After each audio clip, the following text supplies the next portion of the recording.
Hi, everybody. Thanks for joining this Wiz's editions of the CISO webinar series. I'm really excited to have you all with us. My name is Adi from Wiz, and I'll be moderating today's session. We'll have about 25-minute panel discussions here, and then we'll also leave enough time for a Q&A in the end. So please put your questions here in the chat throughout, and we'll get to them. With that, I'm excited to be joined for a great panel and discussion so we could share and hear some personal experiences, perspectives, strategies, and have a discussion here. So rather than trying to summarize the many, many reasons why you're a perfect speaker, Itai, I'd love to have you introduce yourself. Hi, everyone. My name is Itai. Thank you, Adi, for the brief intro. I'm the CISO at Sixt, current a company out of Germany. And happy to speak to you guys today. Thank you so much for joining us. We go a few years back, so always great to have an opportunity for a discussion here together. David from Repsol is about to join us as well, so soon we'll be able to introduce him as well. I think he's having technical difficulties, so we'll be joining us in a minute. But for now, Itai, let's start with one question to get the ball rolling. So many organizations' incident response strategies were designed to mostly address non-cloud threats. There has been a huge shift in the past years, but I'd love to hear from you what makes cloud threats different and what has it impact on your IR program strategy so that you're indeed cloud ready? I think to begin with, how incidents or how to even start looks very different in the cloud, right? It's less, did you click that? And more, is that supposed to do that thing, right? The whole thing shifted to a more technical oriented problem space. And this fundamental change, obviously we will talk about it in the next 30 minutes quite a lot, but what we look for this whole thing is, first of all, what do we call an incident? So is it different in the cloud than it was before? For me, the answer is yes, right? The thresholds have changed to what we have to take care of or what we consider an incident to begin with. And then also, what are the necessities that the person who's handling an incident or the organization that is facing an incident has to have in order to successfully go through them. And I think it's at its core, it's not fundamentally different. An incident is an incident, something bad has happened, the organization is not going to be happy most likely at the end. But the way to get from where it started to how it ended is very different. And the people you need to have involved to get to this in your best situation, the best capacity to the end of it, fastest, least damage, least impact, and so forth. That highly depends on the people you involve, the technologies that you have, and most likely how prepared you are before this thing hits you. So. Thank you for that. With that, are there certain challenges that you've experienced as part of the transition? While you said that there, conceptually, there are some differences and some not, but if you look at certain challenges for that, how would you approach them?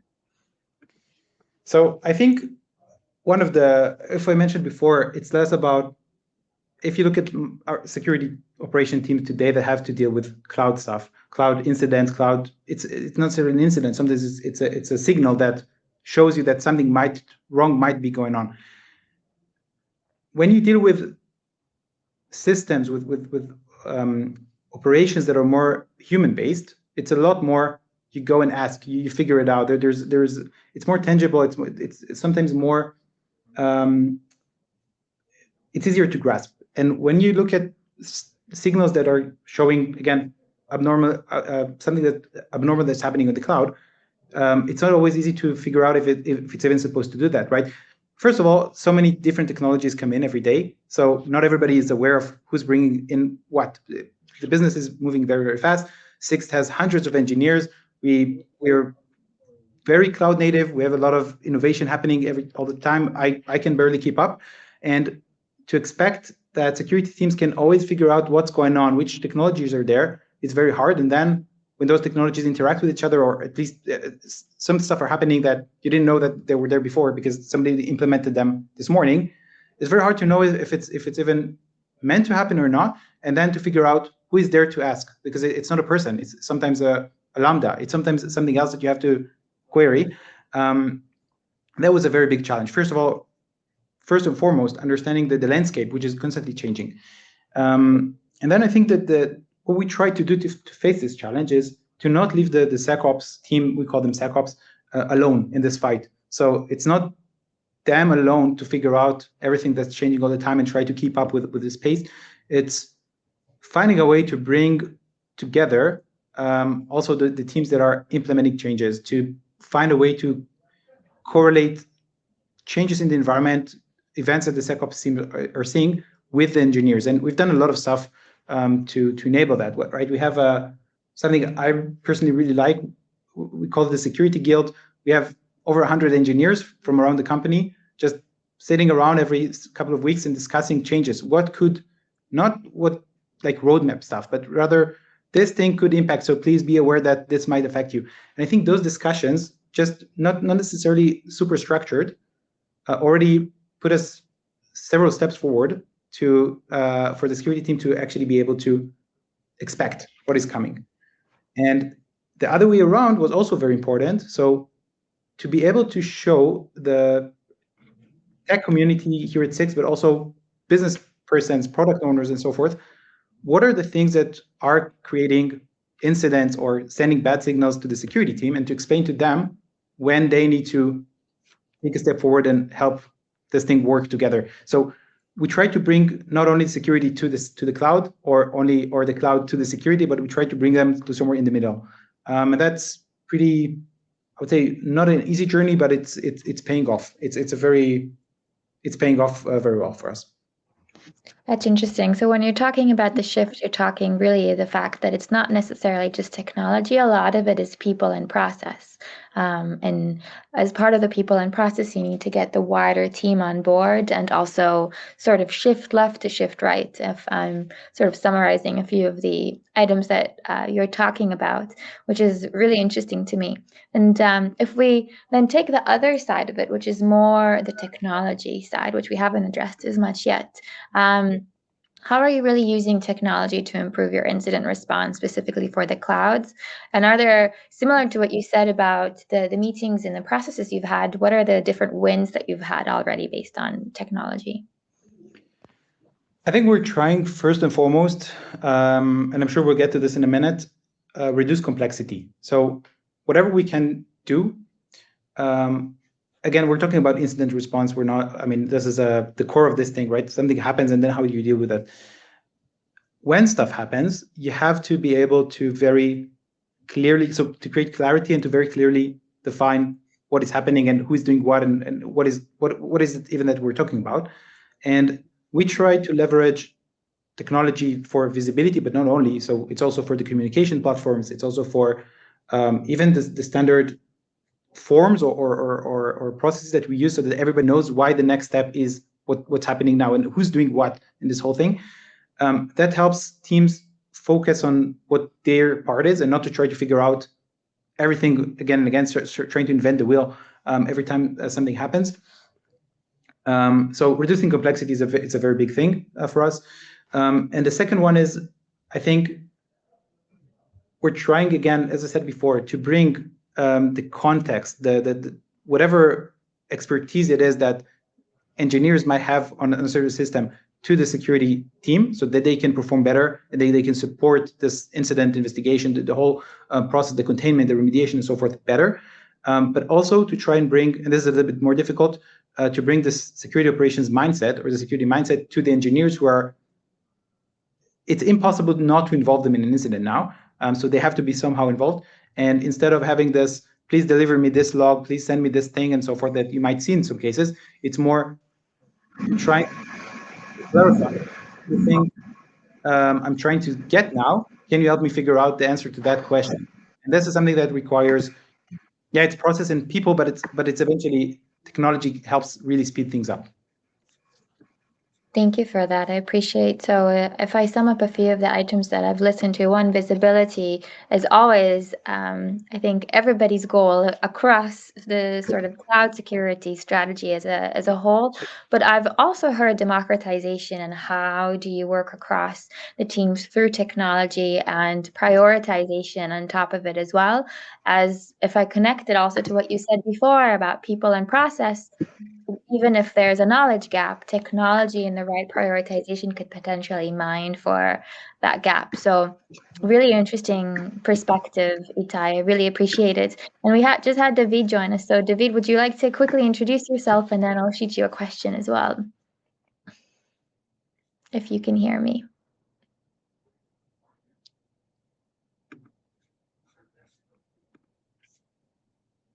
But if not, Itai, let's go back to discussing. We're doing incident response during this webinar, which is an accomplishment, I think. So maybe you can recruit me to incident response after.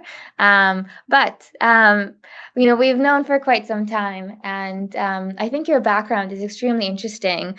As you yourself come from an incident response background, going into a CISO role at Sixt, I'd love to get your perspective, especially for other leaders in this role that don't necessarily have that experience.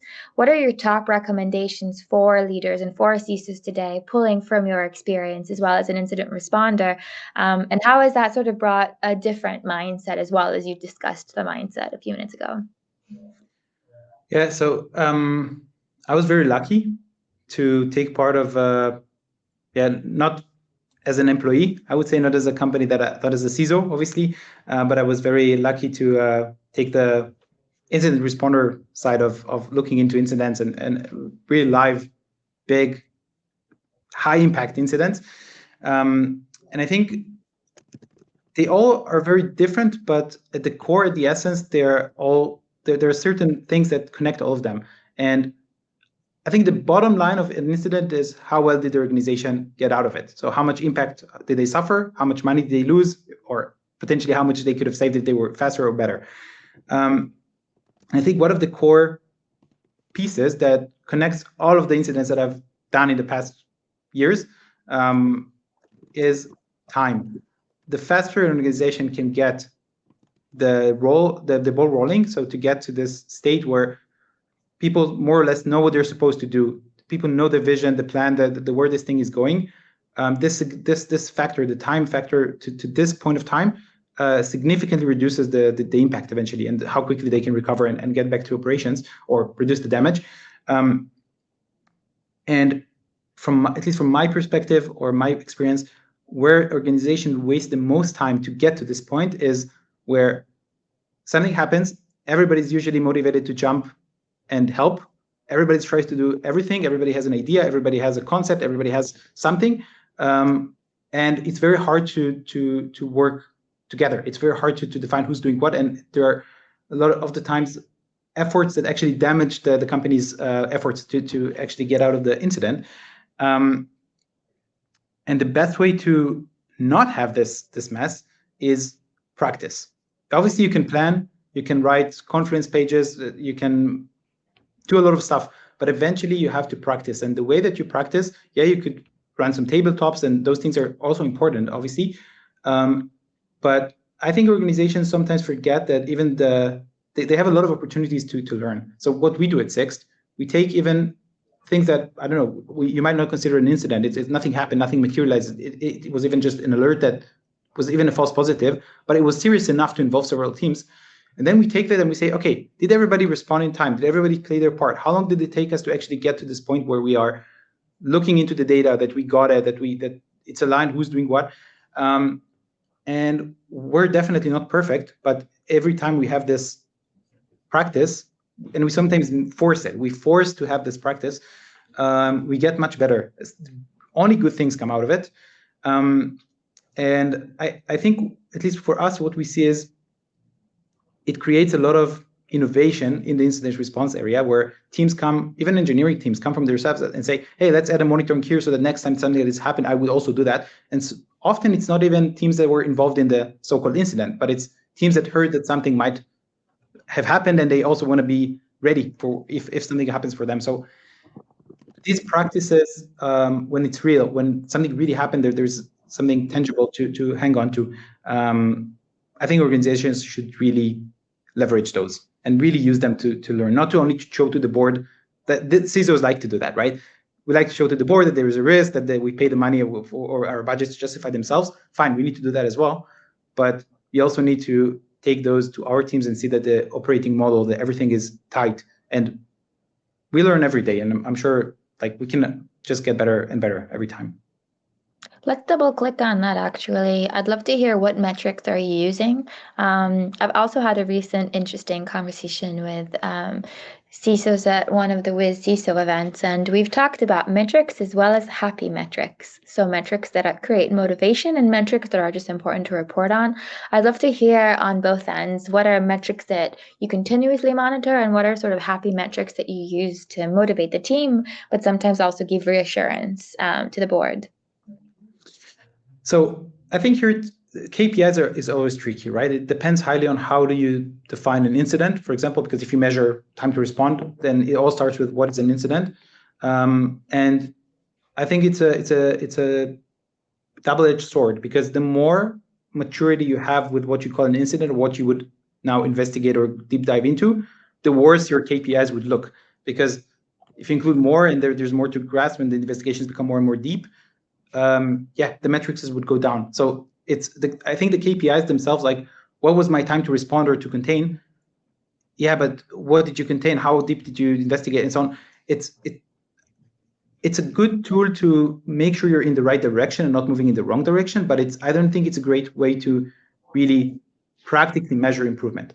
And as I said before, what we try to do, we call them postmortems. Every time we have something that we spent more than some minutes on to investigate and to contain, we take those and we try to learn from that. And then we take the one or two, not 50, not 10, not 5. We take one or two things that worked that could be better, and then we check in the next postmortem or the next time that something has happened, did we get better? Is it look? It doesn't have to look perfect, but it has to look better. And then we try to basically take those lessons from time to time and really very strictly, very vigorously make sure that they got better. And if they didn't, we again have to investigate why, and what did we do that didn't make it, didn't improve it.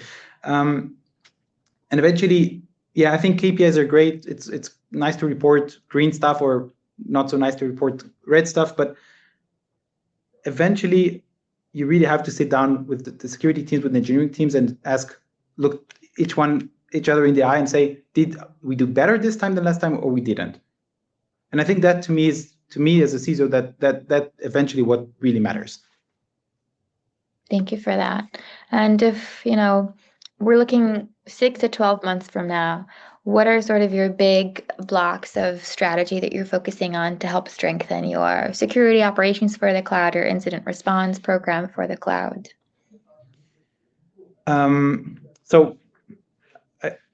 Obviously the amount of stuff we have, the volume of stuff we have to deal with is just getting bigger and bigger, right? There's more signals, there's more incidents, there's more threats, there's every second weekend now it feels like there's a new problem arising somewhere. And what we are trying to focus on now, I think we reach a certain level of maturity in our security operations, where now we're really focusing on making it more efficient. So you have to make sure you prioritize well. You have to make sure the quality of the investigations are good. But now our focus is also to make sure that it's efficient. Meaning, how many extra actions did we do that we didn't really have to do to close an incident? Did we do it here? Is our playbook really fine-tuned to really what is necessary to close or keep something open or not? Because obviously, when you look at per one incident, it's not a big difference. But if you multiply it by the volume that is raising, then it becomes not scalable. So unless you really, again, vigorously tune those, not the detections, but the playbooks behind them, you're bound to fail, because or you have infinite budget that you can continuously scale your operations, but nobody has that. So the idea is basically to make sure we are really efficient on how we are handling incidents, who we're involving. It's a very good question in my perspective, because it's every false positive that the teams take care of, it's eventually money we spend, right? Because it's not just the security operations team with their prioritization, but it's also now in the cloud, especially engineering teams that at this time could deliver better products to our customers, or they could get their roadmap further. And we have to make sure that when they're involved, when we basically create friction to the business, which is what happens when we involve those teams, we do it for the right reasons. Interesting. I appreciate that. And we spoke a little bit about technology. We talked about efficiency and consistently moving up and investigating. But I'm sure you're also investigating vendors and technology for that purpose, potentially in a similar way that you're consistently doing this with your teams. But I'd love to hear, how are you evaluating solutions for this space? It's quite new, and where does bringing in a technology really also make the biggest impact for your program? So, yeah, you mentioned before, right? People, technology, processes, and all of them can be changed, but some of them are easier to switch, I would say. And there is a hidden thing in this triangle, which is also relates to the company's DNA, which is it's hard to put in this triangle, but it's there somewhere, maybe in the middle. And for me, it's you have to make sure that it aligns with the vision and with the processes and that the people like it and can use it. But it's basically like Wiz did, right? It helped us, or it shaped how we are doing stuff. It shaped our operating model. And what we are looking for is not necessarily technology that would reshape our operating model, but it has to fit. It has to fit with either the vision or how we operate. And obviously, there is the back end of it, right? The technology, you have to trust it. You have to make sure that it catches the right things. But these things are, I mean, to be very honest, are very hard to really measure. And they change all the time. It's very hard to keep track. So what we are trying to measure is it not just a better detection, detects this or not detects this, but it's more, how does it help me get to the point or the vision where we are seeing, or the strategy that we are having for this topic, right? In this case, if it's cloud security operations, then how does it help us bring security operations to the cloud, connect those two things, make sure that we are efficiently involving the right teams and not wasting time, because eventually it's money that we're losing if we don't.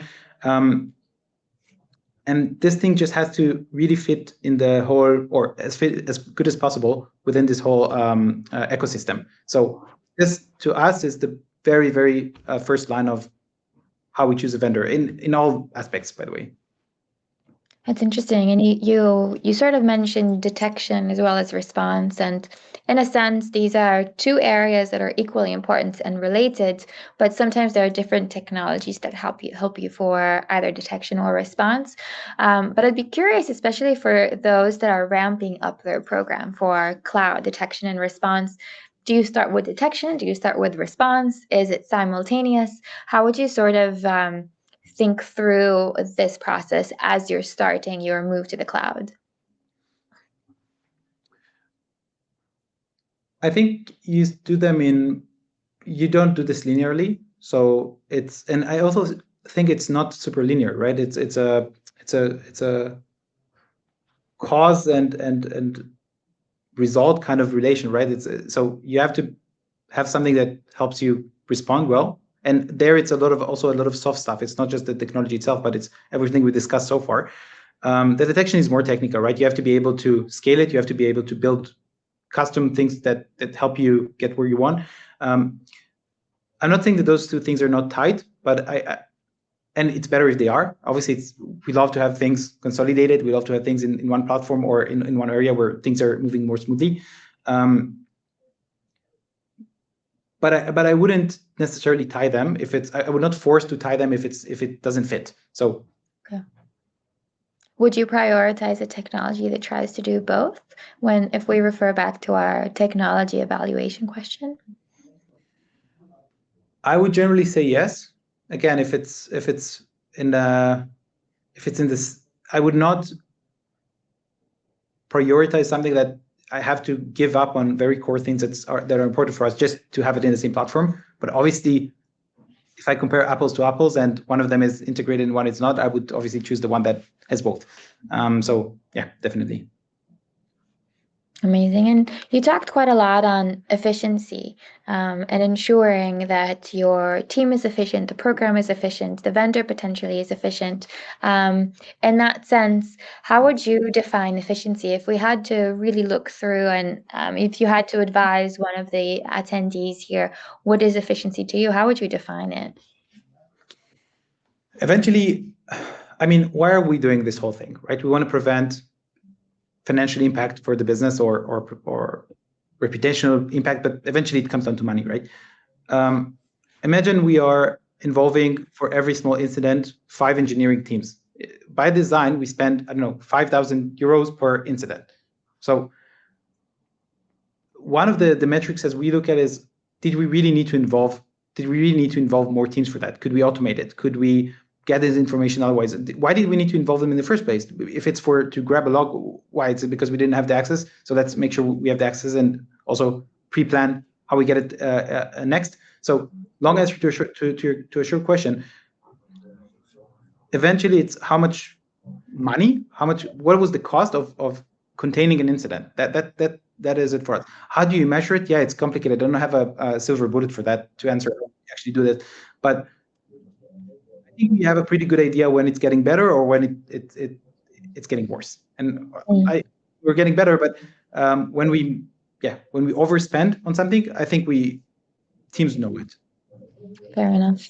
And the last question from the audience before we wrap up, how engages your incident response team with cloud platform and engineering teams? Are they seen as contributors to your security outcomes and enhancing your incident response or enhancing your responses to incident events and response activities? Beautiful question. I think it really depends on the maturity and where we are today.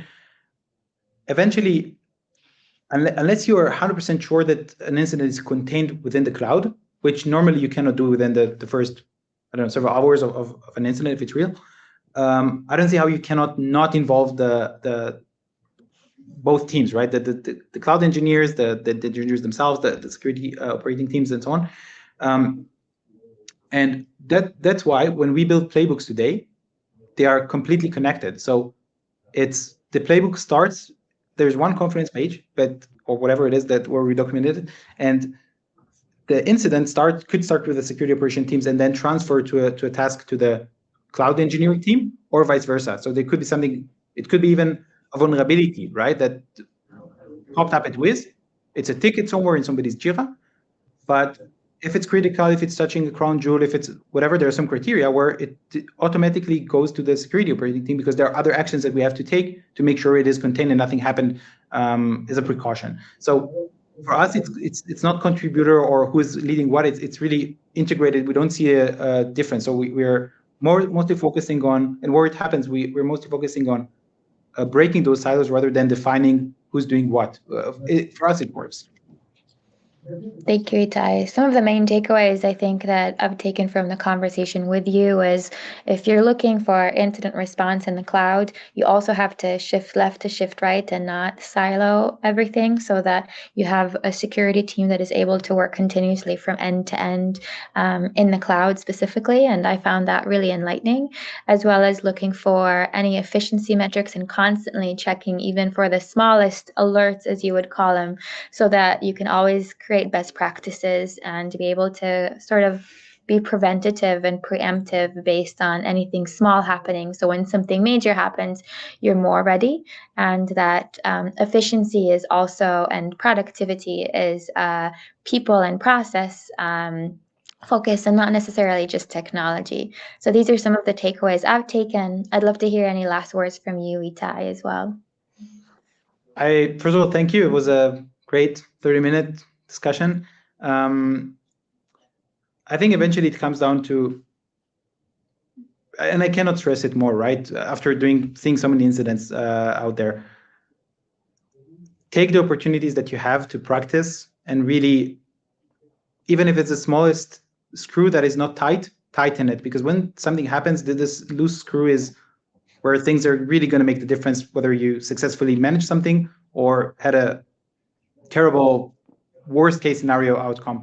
And yeah, whoever listens to us today, I hope they take it with them, because I think it can really, really change results of an incident. Thank you, Ty. Really, really appreciate your time, and thank you everybody that joined us. Looking forward to the next session. Thanks so much. Everybody. Bye-bye.